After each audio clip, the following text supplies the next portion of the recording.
Hooked up here to go live. Kids are screaming. No matter what kind of pep talk I give them, they always scream. It's kind of the way it goes. Go live. Talk I give them, they always scream.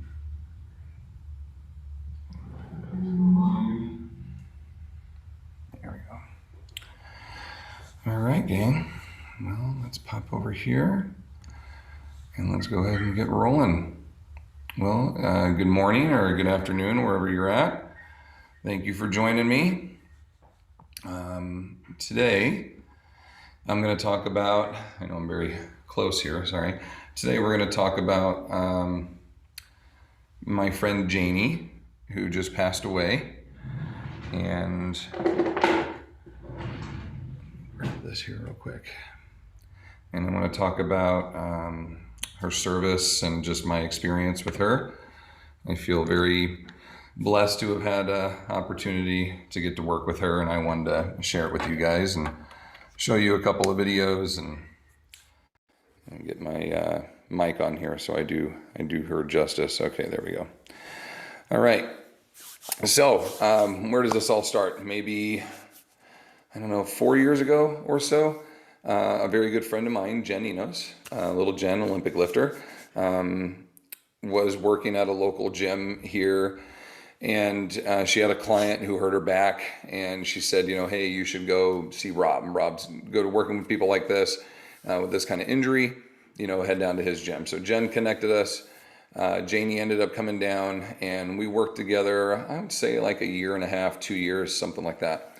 It was a very long commute for her, so I didn't get a long chance, you know, a long period of time to get to connect with her and to work with her, you know, a year and a half, 2 years. We made her back better. She got much stronger. I mean, we made some good progress.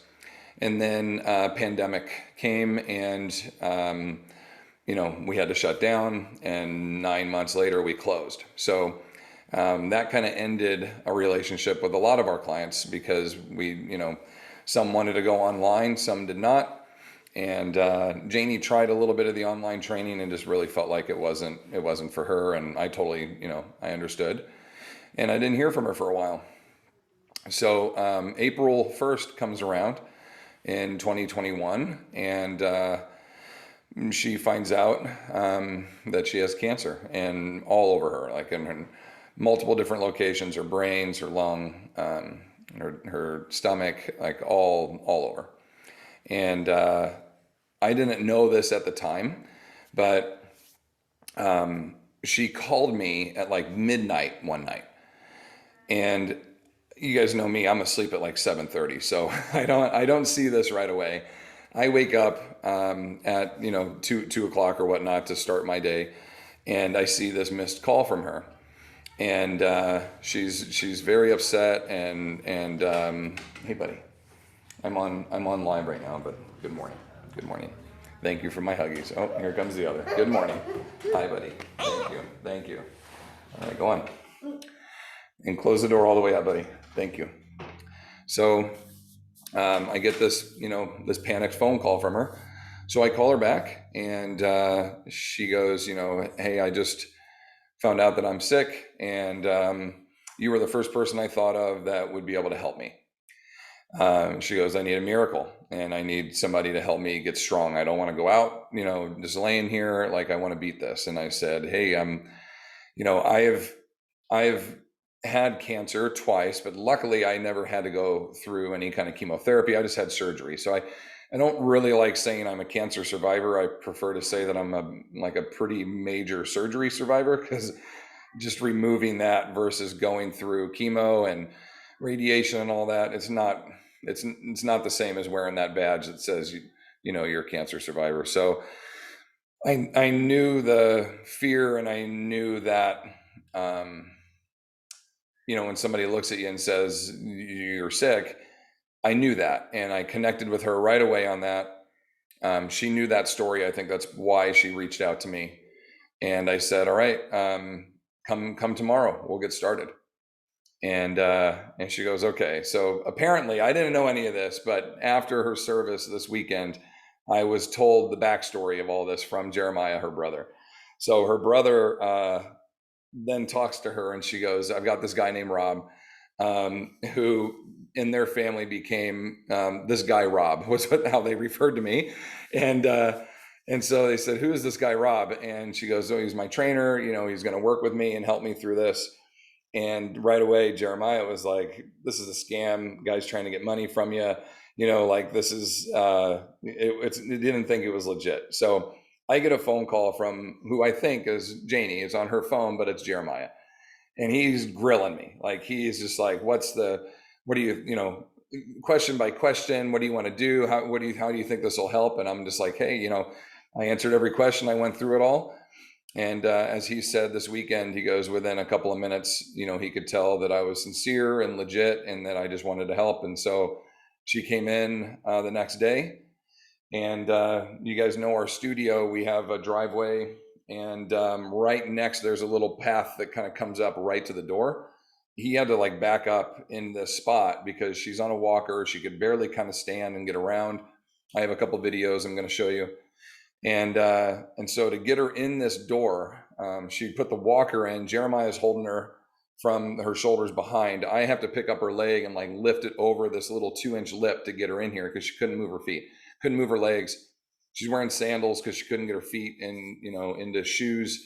She's super swollen. You'll see on the videos, you can see when she was not in such good shape to when she was, because she made a full, recovery. Like, she was still sick, but she trained back to a point that she was completely capable of doing anything and everything that she was before, if not a little bit more in some areas. There was a month period there where everybody was thinking, maybe this is like, maybe this is the miracle, right? So she gets in here. I have a box in the middle of the room. I have bands and a couple of little dumbbells. We didn't do much, but she couldn't get up. So it was basically her just sitting there and me kind of moving weights around her. And, we cried a couple of times. She shared a lot. Like, we, just kind of started this effort in understanding what the situation was. And, I told her, I'm like, hey, I'm not gonna sugarcoat things with you. I will be very straight with you. Like, the one thing that I really disliked is that people treated me different thinking I was sick. And I'm like, I'm not going to do that. I'm not going to do the, oh, like, poor you. And she goes, I don't want that. I'm like, I know you don't. Nobody really does. And so I said, hey, here's our campaign. Fuck cancer, right? And I was like, say it. And Janie does not curse. And she's like, F cancer. And I'm like, no, say it. Say fuck cancer. And she would not say it. F cancer. So I ended up buying her a sticker and a shirt and everything that said fuck cancer on it, right? I really wanted her to say it at some point, and she never did. She stuck to her guns. But that was our campaign. We'd finish every workout, and she'd give me a bump or a hug, and she'd say F cancer, and I would say back, fuck cancer, of course, right? Deliver the message. So we start training, and she's coming in maybe 2 times a week, sometimes 3 if she's feeling good. And let's take a look. Okay, we'll show you some of her best efforts here. All right, let's get into this guy. All right, so this was our very first, maybe not our first one, but pretty close to one of our first workouts. And you can see the the walker, the sandals. She was not super capable of doing a whole lot. And so even in this, when she's throwing to me, she could not do a sit to stand or could not get herself up and out of this chair without any help. So this is one of the little bit more dynamic exercises we would do. And this was our best chance to get her to move quickly and kind of feel like she's doing some cardio, in a sense. And so we had a couple of times too, where I kind of propped up a seat, like on the ski erg. She couldn't get on the bike yet. Like we could do some inertia waves or some little battle ropes, but I wanted to train her brain with some accuracy and some target and some different pieces. And she really got good at this. We started getting better, and we moved into, doing some different bands and some different angles of attack here. We're just trying to train her legs and get some overall body work going. But she'd been, seated and and laying down for such a long period of time that this was, a very good challenge for us to just kind of work through some of these different angles of attack. And, I would have to kind of reposition and move her into spots here. We do rear extensions and lateral extensions and front raises and curls. And, she got good at this. And it was one of our big goals was to get away from this as soon as we could, to get her into doing, some more regular kind of fitness activities where she's picking weights up and moving with consistent load rather than with bands and smiling at the camera. We really had a good time here. I'm assuming that everybody is seeing this, I think. So sometimes I hit a share on here and it doesn't work like I think it does. So we're doing some of these negatives here. I'm going to show you that one in just a second too. This was one of my my favorite lifts that we did with her. Was this negative sit to stand. Let me see, here it is. Okay, so that's the same one I just did. Let me go over here. I'm just going to do this guy and we'll share from there.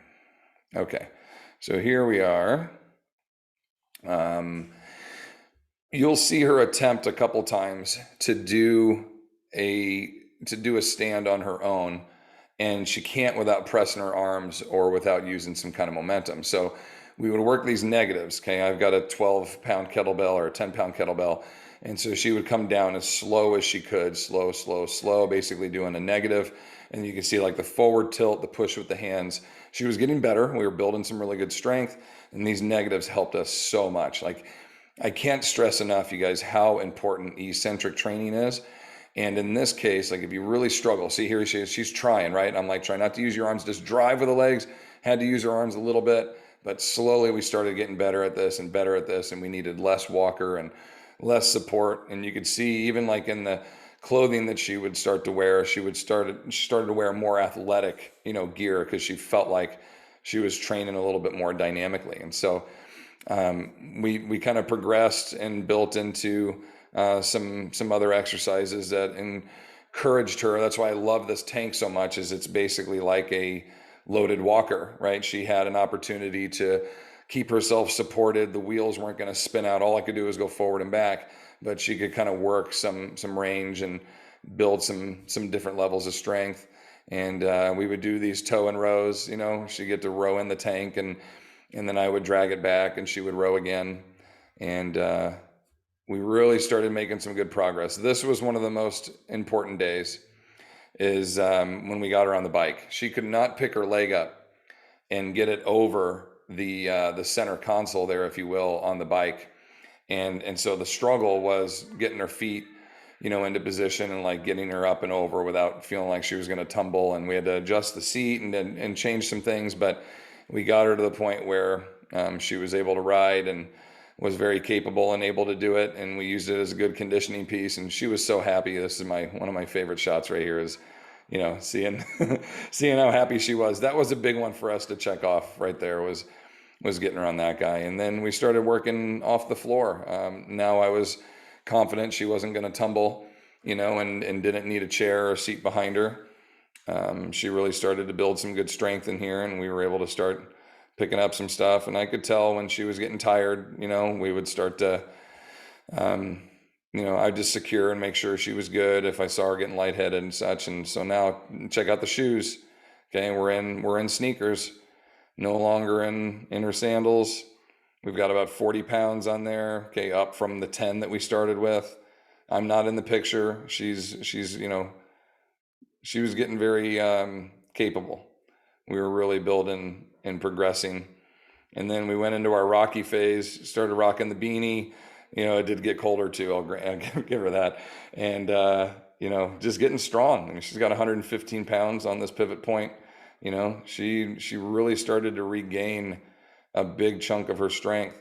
This was a fun day doing these rack pulls. I had this little device we were working with that would set a tempo, and you basically had to like maintain that tempo. It had a high and a low, and so it's stringing. Yeah, it's hooked onto the bar, and then it gives us our pace. And so she had to keep it above the red line, but couldn't go over, the max line. And so she was able to maintain and keep that tempo all the way through.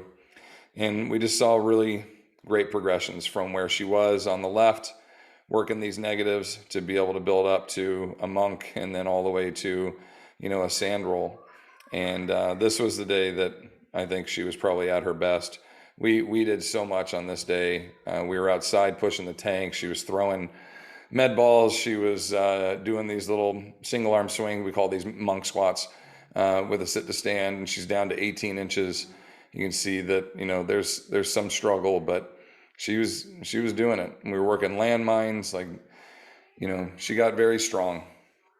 I'm going to say this was probably around September, I would guess, somewhere around in there. And she was coming in again 2 to 3 days a week. And then maybe October I saw her like twice a week. And then November I saw her once a week. And every week I would check in and just see how she was doing. And she would say, I'm not feeling great, or I'll try for tomorrow. And we basically just kind of had an open schedule. If she could get here, I would be ready. And if not, no worries. And so by January, I had seen her maybe once or twice in December and once or twice in January.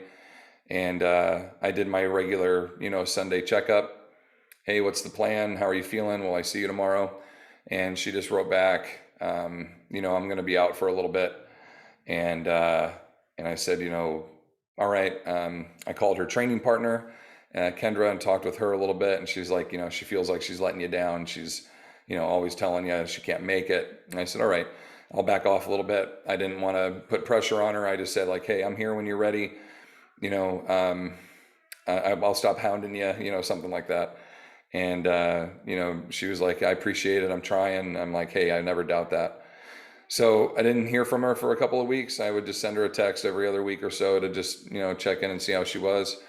And then, 2 weeks ago, she calls, which was very uncommon. She always sent me text messages because she knew I was working, in the mornings. She knew my schedule well. So she calls me. I'm live on the air, doing a session. And so I see Keeg, and I go over there and I'm like, talk to Janie for me, right? And she, obviously something's up. She's calling me, but I had 8 people live in a class. So Keegan has the phone for 10 seconds, and she comes back out and she goes, you need to talk to her. And so I give my mic to Keeg. Keeg's taking over watching the class for me. I go in to talk to her, and she goes, hey, I really need to see you. She was slurring her words. I couldn't really make out a lot of what she was saying. She's like, I need to see you. I need to see you today. This is important. And I was like, all right, I'll be done in like 2 hours and I'll be down there. And so I text Jeremiah after. I'm like, what's up? And he's like, you need to get down here. I'm like, okay. So I get down there and I go in, and I got to sit with her for about a half hour, and they were kind of considering, the options and, is it hospice time and such. And I just tried to give my best opinion in the moment. And she goes, what do you think? Can we do it again? Can you get me back? Again, I need that miracle a second time. And I'm sitting there thinking about how I wanted to answer that. I had spoken to Jeremiah beforehand on the way down, and he's like, you need to be honest. Like, this isn't sugarcoat time. And so there's like a part of me that wants to tell her, yeah, hell yeah, you can do this, let's get you back. And there's another part that has to be a little more realistic. But I didn't want to be a person that came in and said no, because I think other people were telling her that, like, this is it kind of a thing.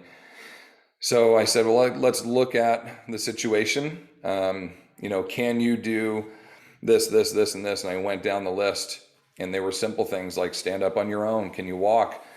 Can you move your arms over your head? And these were all no's. And so I said, well, looking how we look today and looking at this situation, I would say that today is not a good day for us to try to train. I brought a bag, and I had all bands, and I brought a bunch of stuff with me. And I said, I don't think I'm going to help you get any better today by asking you to do some of these things. I think I'd probably make you feel worse. And she goes, okay, well, maybe next week when I'm feeling better, we could do this. And I said, I'm here. I'll come to you. Like, you tell me what you need, I got you. And, we had a full conversation, eye contact, slurring her words a little bit, but very coherent, knew exactly what was going on, could hear Jeremiah chiming in, on the side. Like, there was nothing in my mind at that moment that thought this would be one of the last times that I saw her, and that it would be the last time that I spoke to her. That's for sure. And so I went home, went to bed, got up the next day, trained all day, texted her to see how she was. I didn't get a response.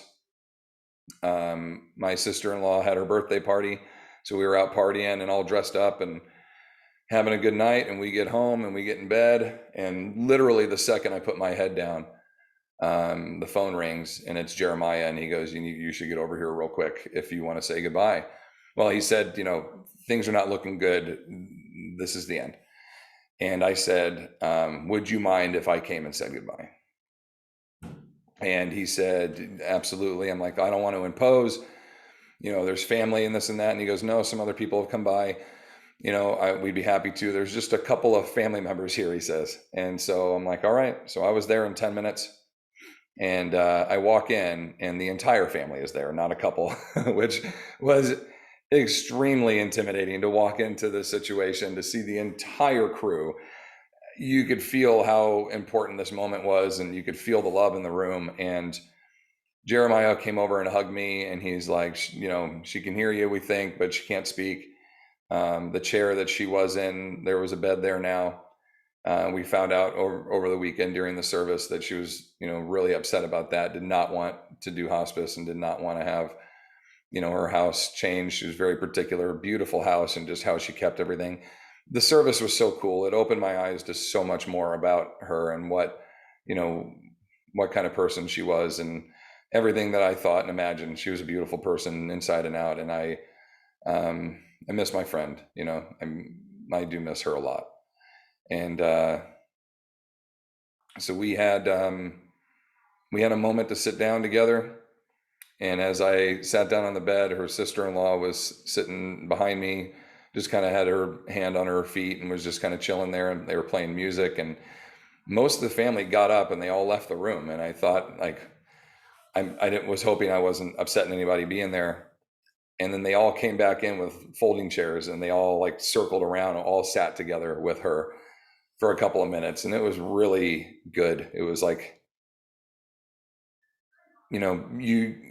you kind of, I don't know, like, as a coach and a trainer, you kind of feel like, hey, I'm giving people workouts. Like, how big of a deal can this be? And am I just another, you know what I mean? Like, I guess I didn't see the value. I've always understood that what service I provide is valuable for people's health. But there's more to this that I have now learned, and I've always felt it from my end to my clients, of a blessed feeling that they are allowing me into their lives, into their circle, that I'm accepting them into mine and wanting to work with them. And I guess there's always a feeling more of, they're doing for me than I am doing for them. I always feel very blessed and very connected to my people, knowing that they selected me to work with them, and I need to not fuck that up. Like, I need to live up to my end of the bargain, right? So when you get to sit with someone who's ready to pass, and the family's telling you how important you were to her and how valuable that time was, and at the service to have my name mentioned was a huge honor. And it was a really good moment. I was only there for probably 3 minutes, I think. Janie was not, really awake. She was just struggling to breathe, and I held her hand and gave her a kiss on the forehead, and said goodbye to everybody and walked out. And I got in the car and sent a text message to Kendra to tell her what was happening. turned the car around and was ready to drive out, and Jeremiah texted me that she had just passed. And I mean, I was just in there. And so the next message that he sent me, he goes, "She waited for you," you know? Yeah, it was really sweet to like hear that, and to have that moment was really cool. So, you know, we did this service, and her sister-in-law mentioned me, and Jeremiah mentioned me, and um,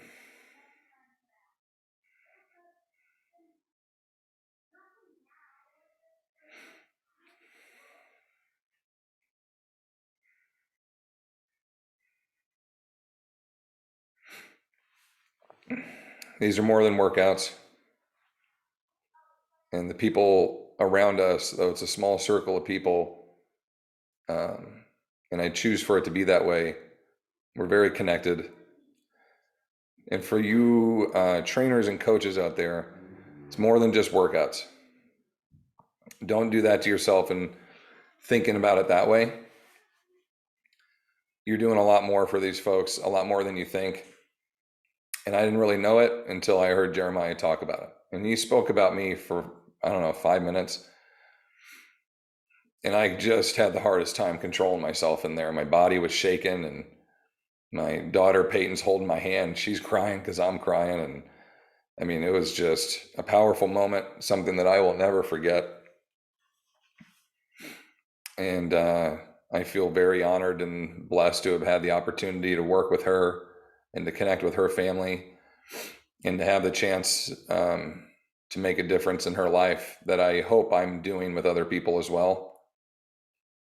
My dad talks all the time about how life is about serving and helping others. My sister talks about that. My mom talks about like that's a big part of our life. And I love what I do. I love it to the core.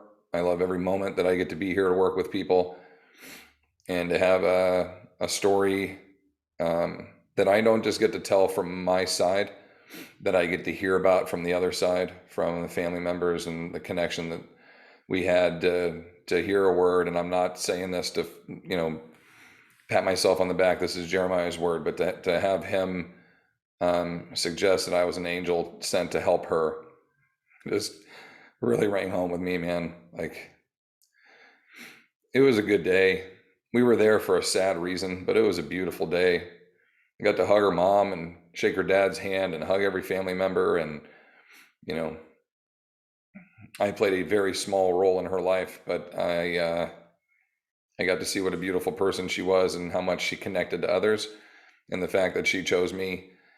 And I have to thank Jen for connecting us in the first place, because we would not have found each other, I don't think, without her. So Jenny, thank you for that. And thank you to everybody for being on here and listening and hearing me go through this. It's a story that I wanted to tell. I've been thinking about it since Saturday, and I didn't really know how to go about it or what to say, but I just knew that this was something that I wanted people to hear about and know about. And, you know, we have such a great opportunity to help people physically. A lot of times I think we kind of forget or just dismiss the emotional and the mental side of things too, and the connection that we have with people. You know, we're choosing to spend time with those, and they're choosing to spend that time with you. And that's a beautiful thing. So thank you guys. I hope you're having a good day and a good week. And just remember, your connections and your actions with people can be a lot greater than you know. And I just happen to be able to truly hear about it finally, from another side, meaning that, you know, anyway, I think you guys get what I'm trying to say. All right. I love you guys. I hope you're all well. And if there's anything that I can ever do for you, you know how to get a hold of me. Take care.